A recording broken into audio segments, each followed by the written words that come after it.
I checked my email. Boom, I saw a invite. Oh my goodness, I was so excited. I practiced my interviews, and then the day before, I flew into the place. I made sure, I went over my stuff just at least one more time just to make sure that I had a little oomph to my interview. Then I slept early. You want to make sure that you're well rested before your interview. So I slept early, I woke up, got dressed, got fly. I put on my suit. Every time you put on a suit, you just feel like you're a different person. So anyway, put on my suit, I go in for the interview. The program is in a decent place. First, we're all sitting in the same area, all the interviewees, and they're orientating us and stuff like that. And it's just a few of us. And after that, they take us on a tour, and then it comes down to the nitty-gritty, to the thing that brought us all there. I called to go for the first interview, and that first interview is one of the residents. I speak to him, I feel like it goes well, I feel like he likes me. So I'm thinking, yeah, so I'm doing all right so far. Then the next one is a group interview. I am practiced for this. The next one is a group interview. It's the program director, I think the assistant program director, a faculty member, and then a program coordinator. So 4 people in the room when I walk in there. It's around this oval table, not a round table. They ask me the first question. Boom, I answer that question. I'm feeling all right. They ask me the next question. Boom, I answer that question. I feel all right. And they're asking the predictable questions that they usually ask with family medicine. And I'm going to talk about that in a little bit. And then they ask me one question. I answer.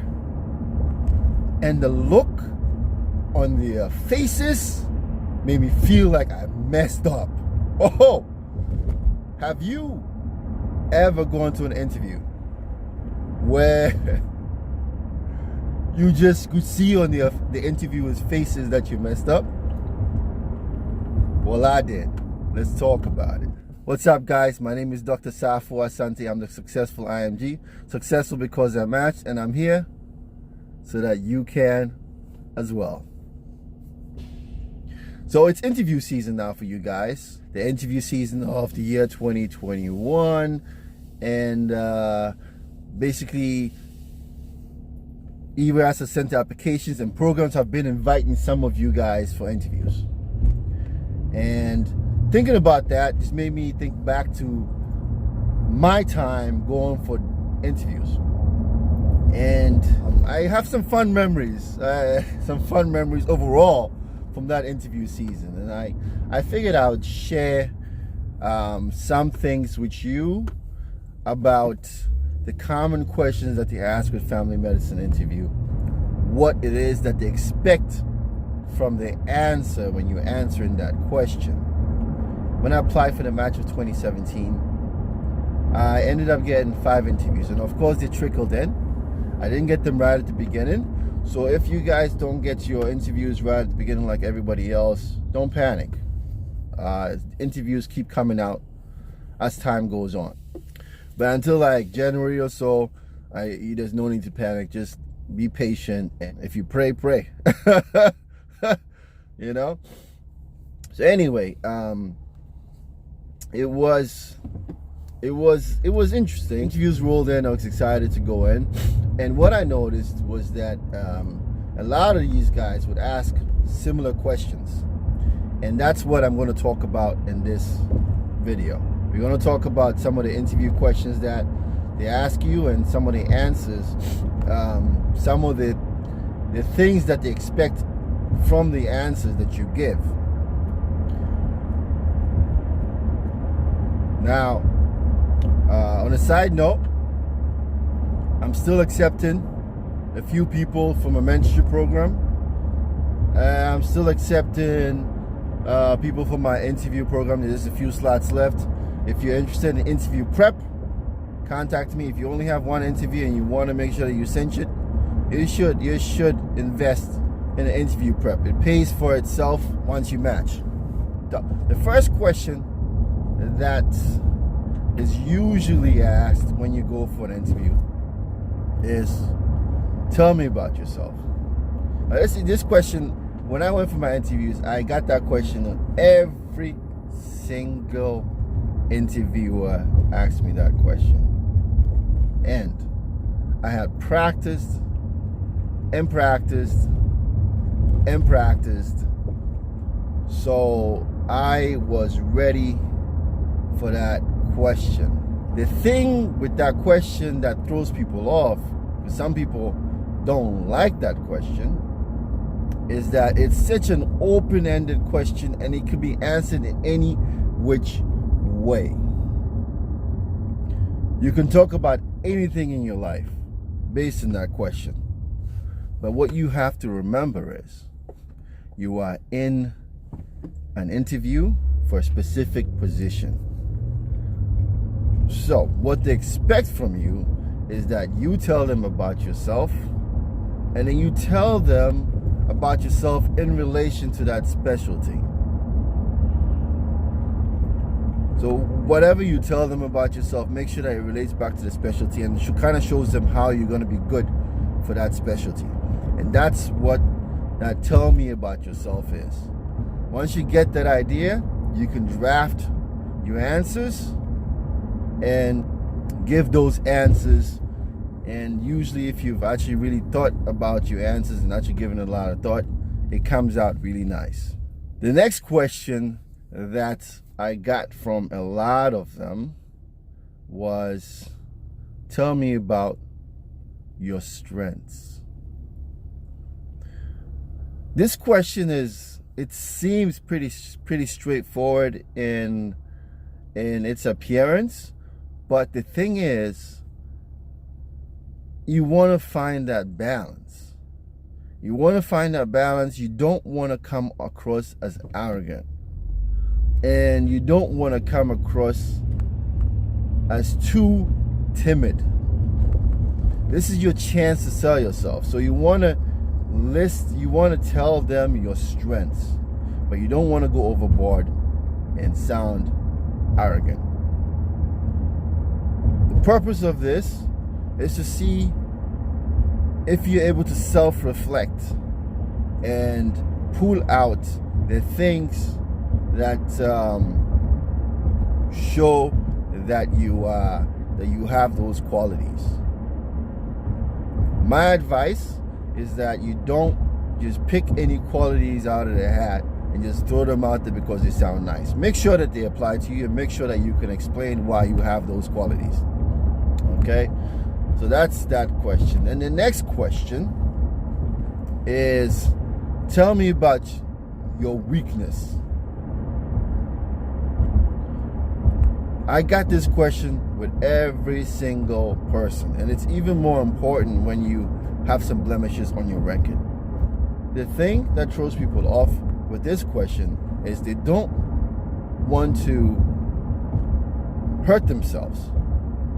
And that's an accurate concern, because if you give certain weaknesses, they can look at you and say, my God, this person is not going to do well over here.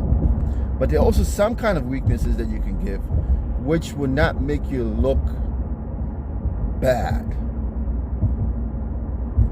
And those are the weaknesses you want to give.